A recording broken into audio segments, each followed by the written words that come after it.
You're listening to the Everyday Astrology Podcast. I'm Hilary Scott, your astrologer, and I'm here to bring you the current planetary conditions. So, what a week we are in. Actually, just hours ago, the exact conjunction of Jupiter and Neptune occurred in Pisces. And that is a very rare conjunction and super powerful. Like the actual combining, both of them are ruled by Pisces, so they kind of communicate on these sort of otherworldly realms, or communicate like hard to understand concepts, or through things that aren't necessarily language, and instead they're kind of like thought forms or visions, or like just sort of very magical things can be very expanded with this Jupiterian energy connected with it. And both in Pisces, so it's very connected to the we are one. We are all here on this kind of earth plane soup together, and we can tune into each other's frequency. In fact, whether we like it or not, we are tuned into each other's frequencies.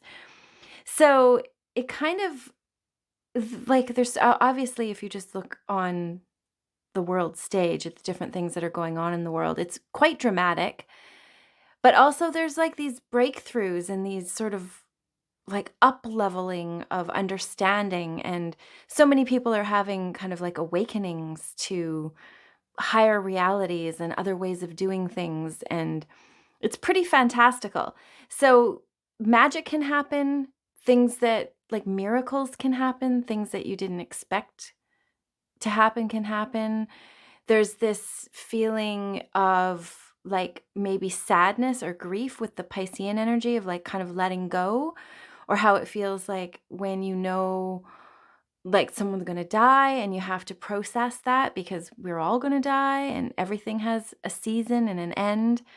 So it's just part of the journey of life that we all have to go through. But there's this sort of like, if you can just let yourself move with that process, you go through this sadness. In the class, I'm actually taking this really amazing course called the Temple of Stone. And we're in the 5th week. And that's something we talked about today, is how apotholite is connected to this sense of beautiful sadness and this sort of honoring of the last moments of life, where this like sort of real shimmery grace comes over everything. It's that kind of energy, I think, that really also like speaks to what Pisces is too, and what the Neptunian energy is. So that combined with Jupiter, it's all very expanded right now. So it's a very special sort of magical time. But also, like, it's, you know, it's been difficult too, because we've had Saturn really active. Saturn and Mars were active last week, where you have to like get the nuts and bolts of things done. The practicalities have to be considered, like what needs to happen, what needs to be like the reality, right? Like you need to make sure the bills are paid, and all the little sort of minutia that makes up life kind of on the earth plane, very Saturnian, has to be attended to. So that's kind of going on, as well as this other very sort of otherworldly magical stuff going on. The exact Neptune Jupiter conjunction is on the Tuesday the 12th, exactly at 7:42 a.m. Pacific Standard Time. So, but that is a very big and slow moving energy that we're going to definitely feel for a while. On the 13th, or on the 14th, Thursday, we have Mars moving into Pisces, which is very different. It's kind of like a big fireball slamming into the ocean, or like, you know, just that like big hot sizzling mass of action being kind of blunted by, you know, water. It's such different energy, but I can also see that it might be like it could be the Mars could fire up and agitate in a way that creates action, whereas Pisces can be quite sort of passive, not very action oriented, able to sort of like veg out on the couch or just sort of not necessarily be very ambitious or action oriented, really. Can be quite lazy. Whereas Mars is like, I can't sit still and it's always got to be moving.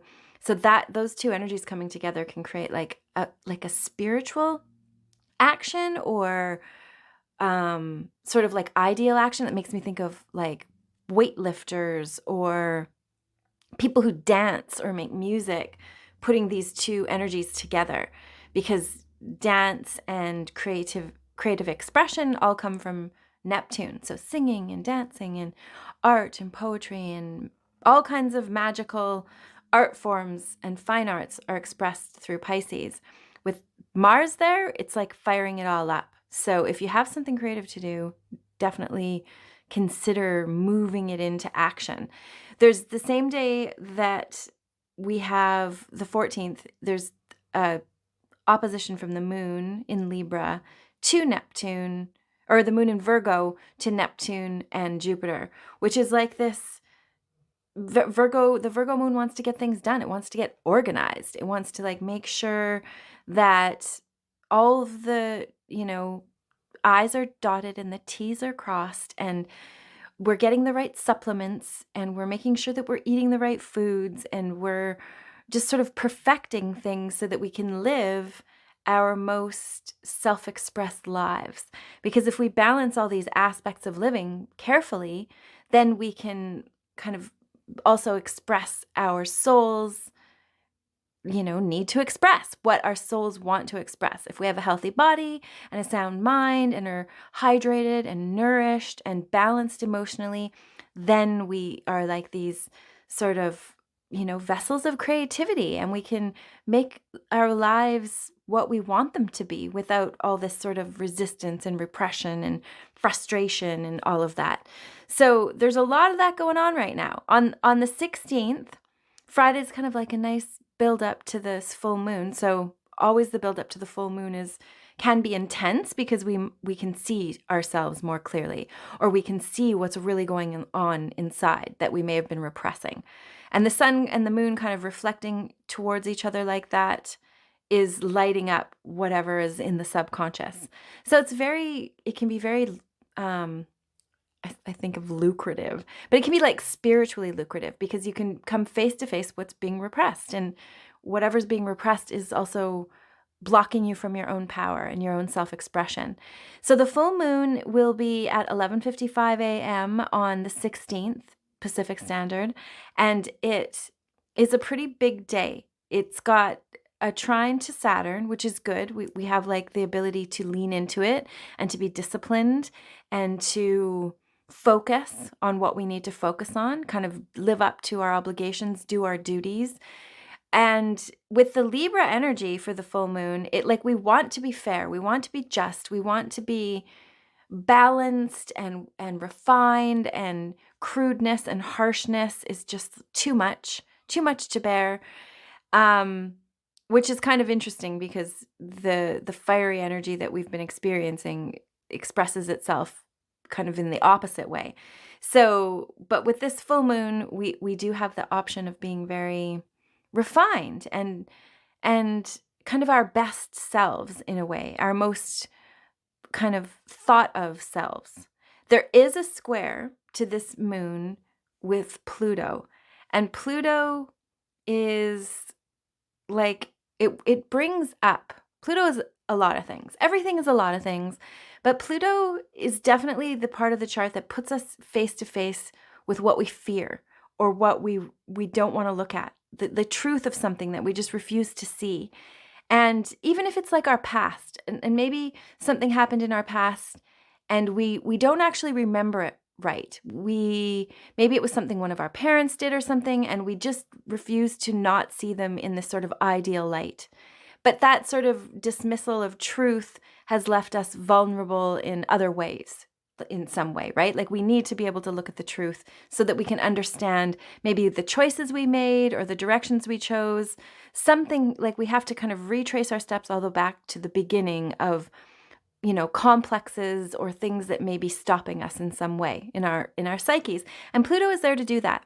It's doing that in a way that this Libra moon doesn't like, because Libra wants it to just be nice. It doesn't want to talk about the hard stuff. It wants to kind of push away the ugly and have it all, everything all dressed up and perfect and sort of intellectually understood.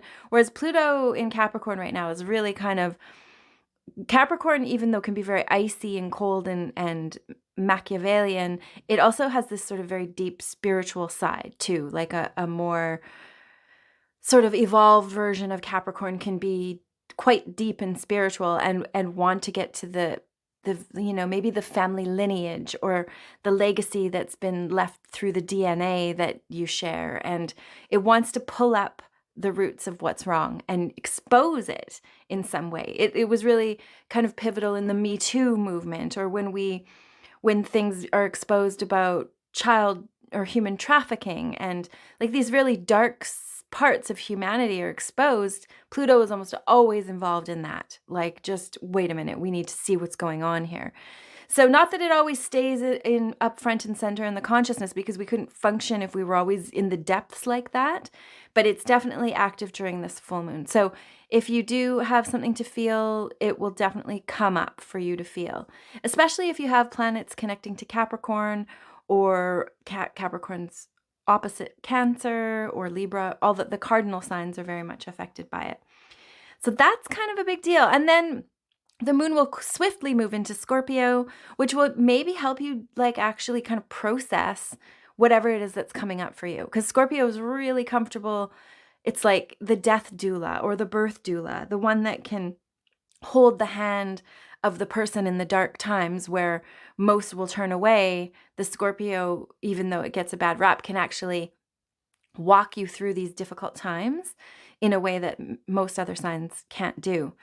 That same day too, it'll be trining Mars. So there is a lot of like support to process whatever's coming up and whatever you have to let go of and whatever you have to do to keep this transformation cycle moving. Because we are heading towards a solar eclipse at the end of the month, the next new moon, a solar eclipse, then a lunar eclipse, which is a major portal of change.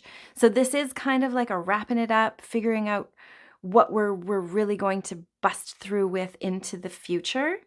So yeah, it's not that easy because there's a lot of possible grief or heavy personal experiences that you might be going through, but also like maybe you can sense the liberation and the power that comes with facing whatever these experiences are.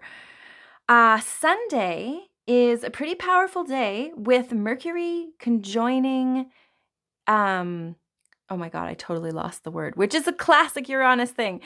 Mercury conjoining Uranus. People who have like really strong Uranus in their chart, especially connected to Mercury, will be like really fast talkers often. I actually have this aspect. And so sorry if I'm speaking too quickly. And also there's this like mechanism. There's this mechanism that can happen where your mind just cuts out, like you're speeding along talking about something and suddenly you don't remember what you're talking about.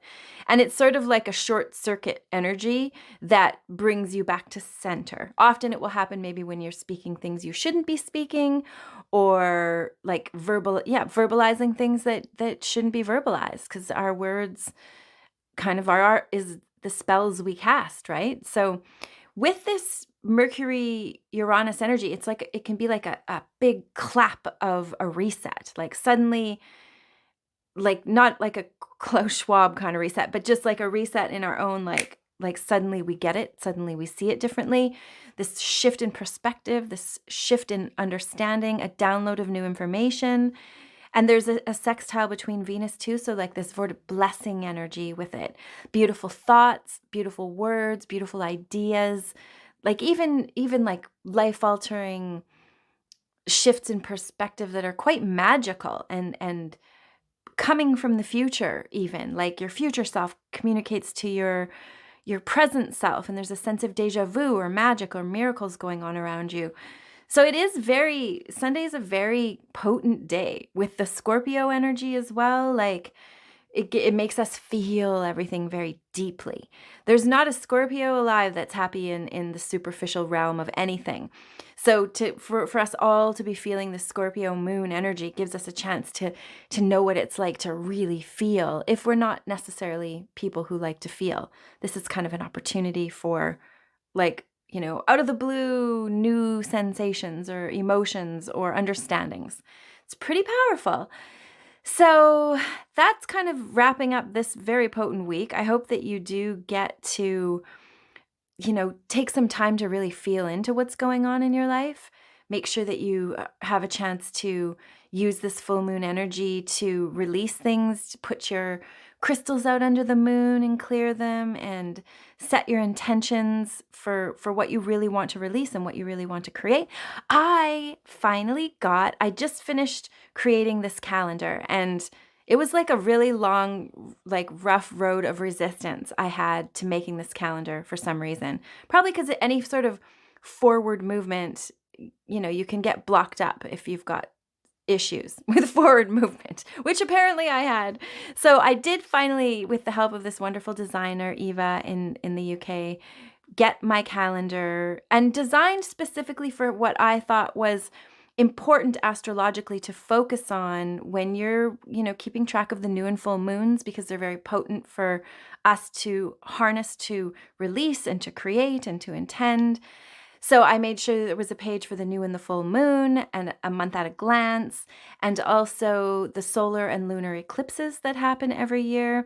And the PowerPoints at the equinoxes and the solstices are all in the calendar. At the back, there's some affirmations to help keep you in high vibration, a little guide about gardening and how to use the different moon phases to kind of grow things as well as yourself. So it's all kind of a very handy little guide, and you can buy it on Amazon. It's although I get that Amazon is the beast. Ugh, so many conflicts. But it is the biggest way to reach the entire world, which is super cool. So I thought that I would start with Amazon and see how that goes. So if you're interested I'll put a link in the show notes, but the calendar is called Monthly Manifesting. Tune into the magical flow of the cosmos. So Monthly Manifesting, tune into the magical flow of the cosmos. And once you get the calendar, you can get a free PDF that gives you the yearly important new and full moons, as well as the solstices, equinoxes, and the lunar and solar eclipses to help you keep track of things. And then it's a little guide that you can go back to and see what you were creating, how well you were manifesting, what didn't work, what did work, and it's all very simple and easy to navigate. And all in one spot. It's kind of like my dream come true calendar. So I hope you like it. It's very girly, like it's super pretty. I think it's super pretty, but I think I might do like a more masculine version as well. So I'll keep you posted on that. But for now, the fact that this is birthed into the world is kind of a miracle, and I'm very grateful for that. Interesting that it's this moon, or interesting that the Neptune Jupiter conjunction is actually in this Jupiter Neptune connection. This Jupiter Neptune conjunction is in Pisces in my 10th house. So being able to like overcome this sort of hurdle, I mean, it's really quite a simple thing, but it was a big hurdle for me, is really magical, and I'm super grateful. It was like a grace sort of experience, and I'm grateful for Selena for helping me, a good friend of mine, and also for Eva for like being patient with me while I worked through this really long process. So I would love it if you bought it. I would love it if you gave it a great review on Amazon. I would really appreciate that. And yeah, that is it for this week. I hope that you've overcome things that you needed to overcome. I hope that you're staying tuned into the more serious things in life too, that need your attention with the Saturnian kind of energy, and that you also take time to let go and ground down and really make the most of this Libra moon. We can bring such harmony and blessings. Thanks so much for listening. Many blessings.